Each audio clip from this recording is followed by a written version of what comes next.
this your ID? Your legal ID? No. I need that check. He's got it. Okay. The check. Where's the check at? What check? The check he was trying to cash. Give it to the officer. Okay. So again, is this your legal ID? No. Okay. The name on the check is a male. So the check is good. It returns to a male. However, obviously she's a female. So the name on that and the information on her ID is fake. Her ID goes to a male too? On April 17, 2025, deputies responded to a post office following a report of suspected Treasury check fraud involving a fraudulent identification. Hey ma'am, Deputy Shays, do you have your ID on you? Huh? Do you have your ID on you? No. Okay.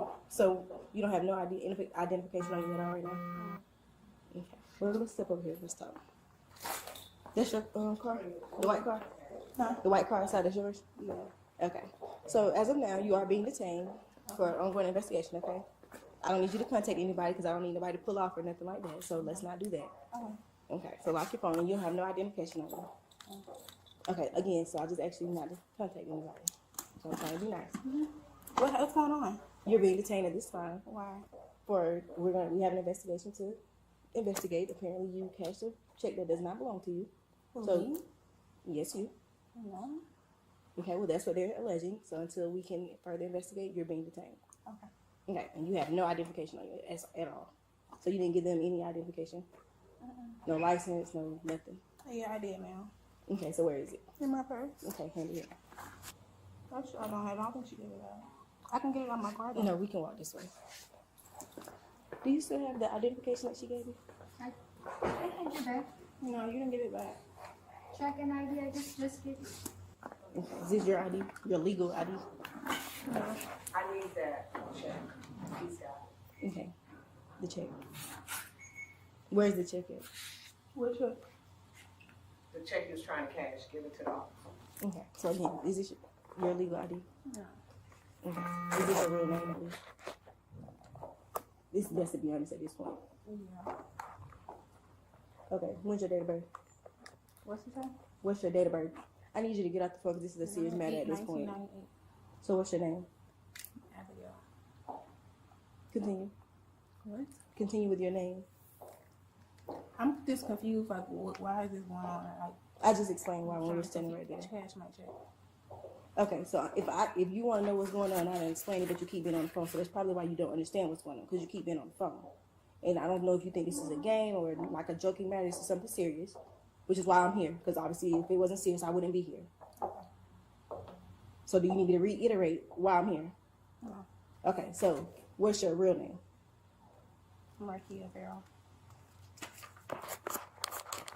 Do you know your driver's license number? Fake ID, not her check, real name, real date of birth. And she has other people in the vehicle. I'm assuming that's what she keeps communicating with. Where'd you get this made? You said what? Where'd you get this made? You don't know? They already cashed it, so they already lost money. Oh, they already cashed it? Mm-hmm. I didn't get no money, but I gotta cash it. You didn't cash no check from me. What check did you cash? No, you didn't cash a check from me. No, we had another fraudulent check just before you got here. This has to do with me though. No, that wasn't regarding you. It was the same instance with the same ID, same everything. The same fake ID like yours. You had the right to remain silent. Anything you said can and will be used against you in the court of law. Had the right to consult with an attorney prior to questioning. You have an attorney present which way you're being questioned. You cannot afford an attorney. One will be appointed to you to represent you before any questioning. You decide at any time to exercise his rights to not answer any questions or make any statements. You understand these rights? With those rights in mind, are you willing to speak with us? No? Okay. You got anything in your purse? Yes. You take your purse off. Turn around.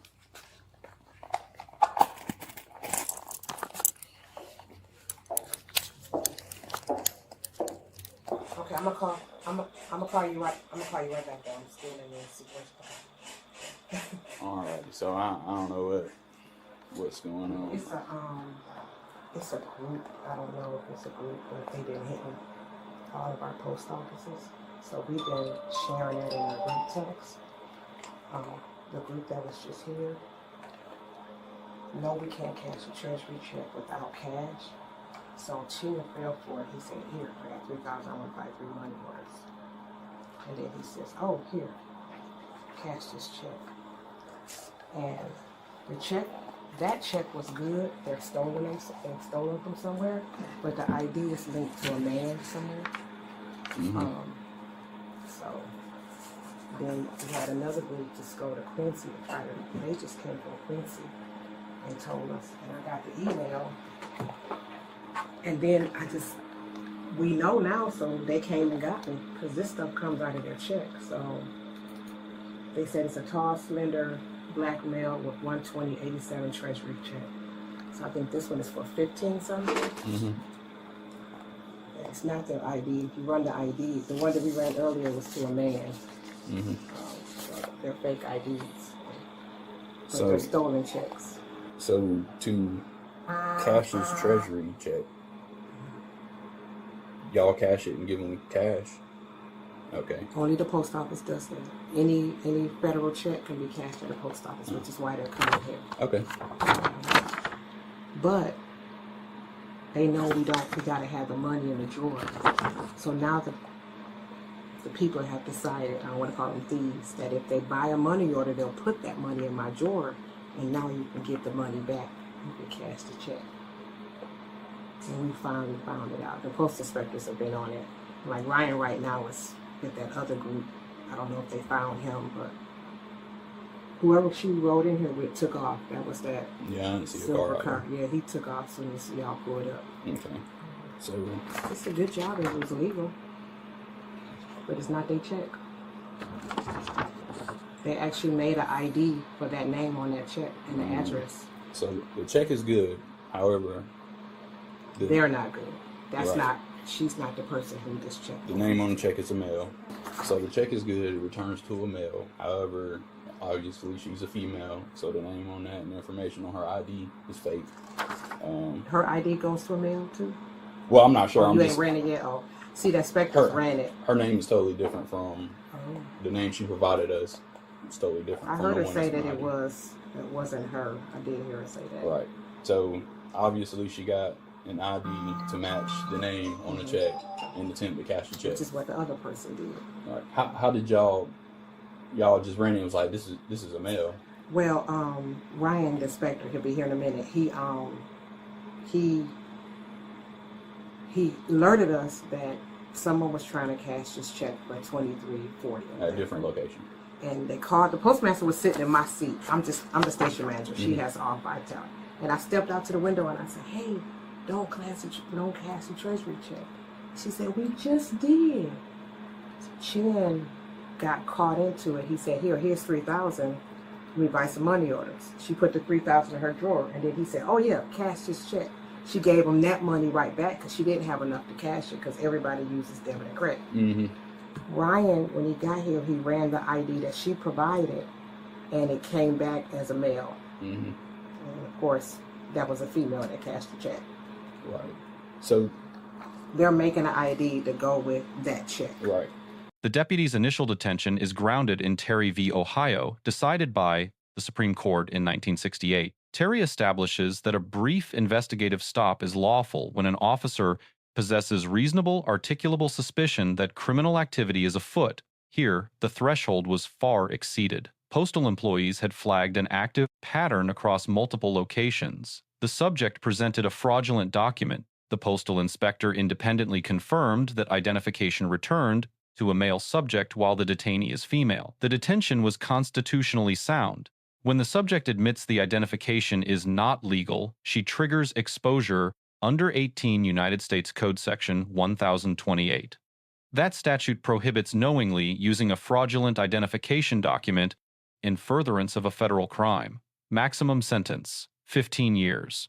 The underlying check fraud implicates 18 United States Code Section 510, forging or presenting a stolen Treasury instrument carrying up to 10 years. The The coordinated multi-location pattern described by the station manager triggers 18 United States Code Section 1349, federal conspiracy.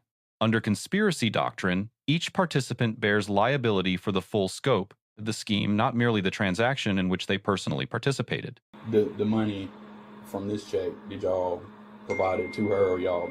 Oh, no, I Okay. didn't give her, she But still got the check. The cash from the previous one, that was the one y'all were cashed? We cashed it. Okay.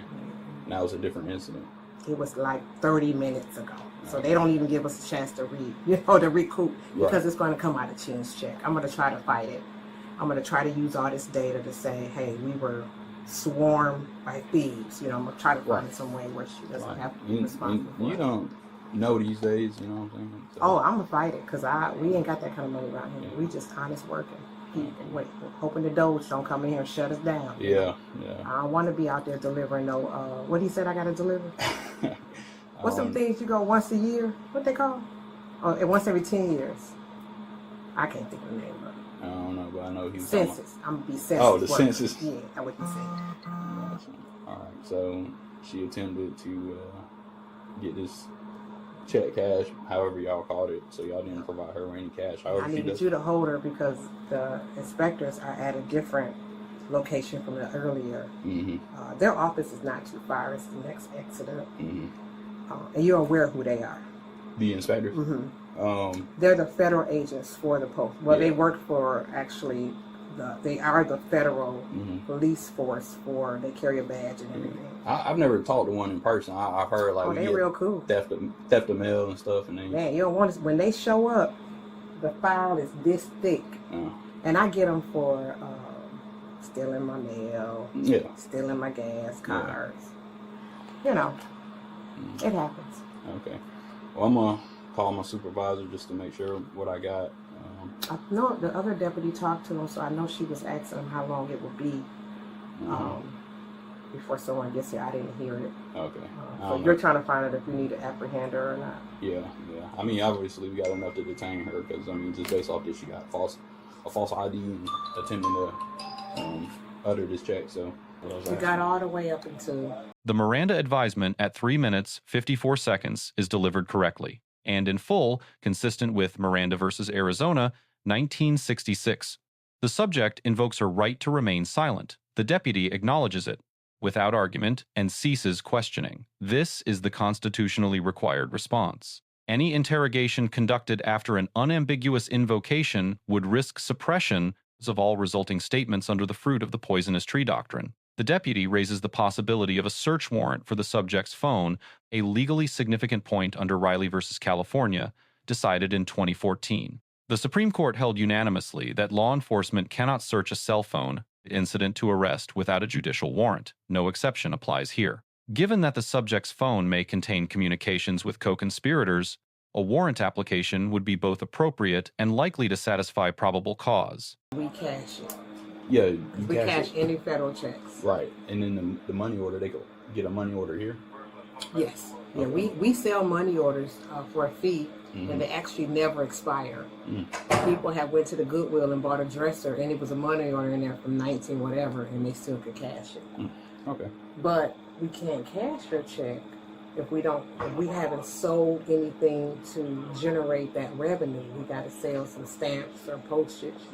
So to generate revenue, and we're not a high volume office like the main, it's hard to get $3,000. So we can't cash it because we don't have it in our drawer. Right. So what they said is, oh, here's $3,000 to buy a money order. Now I got $3,000 in my drawer. Oh, can you cash this check for $3,000? And I give you the $3,000 back. Okay. It's kind of like that thing, like give me change for $1. Yeah. Okay, well give me two Now let quarters me- and 5 dimes, and then Yeah. before you know it, you didn't give me $50. So Makes sense. yeah, Okay. it's never happened since. And these two things would be the biggest things to seize for in furtherance of it, because I could work with your detective unit and see if we can get a search warrant for the phone. Okay. But this is consistent with what she was doing, so that we can hold it. Yeah, that's what I was like. Is mine? Yes, sir. Okay, great. Grab that phone. You said you called somebody else. It's the employee's calling you. It should last for a while. It's on 63%. So. Already, man. That's not. The Constitution was present at this scene. The question is who understood it. Responding deputy receives a B+. Miranda was administered correctly. The invocation of silence was honored without hesitation. Jurisdictional deference to the United States Postal Inspection Service was appropriate. Awareness of Riley reflects meaningful constitutional competency. However, the legal basis for accessing the subject's purse prior to formal arrest was not verbally articulated on camera, a gap that creates evidentiary vulnerability. The subject receives a D. Possession of a fraudulent government-issued identification, attempt to utter a stolen Treasury check, and apparent participation in an organized ring constitute layered federal felonies. Invoking Miranda was the one sound legal decision made during this encounter. It does not offset the gravity of the underlying conduct. Lesson learned. The fraud method exploited here, funding a postal drawer through money order purchases, then cashing a stolen check against those funds, is a known vulnerability in small post office operations. Clerk-level training on Treasury check verification protocols is the primary institutional defense. For law enforcement, encounters involving federal instruments require early coordination with the relevant federal agency. Evidentiary decisions, particularly searches, must be verbally documented in real time to protect prosecutorial integrity. Let us know if there is an interaction or legal topic that you would like us to discuss in the comments below. Thank you for watching, and don't forget to subscribe to our channel for more content on police court interactions.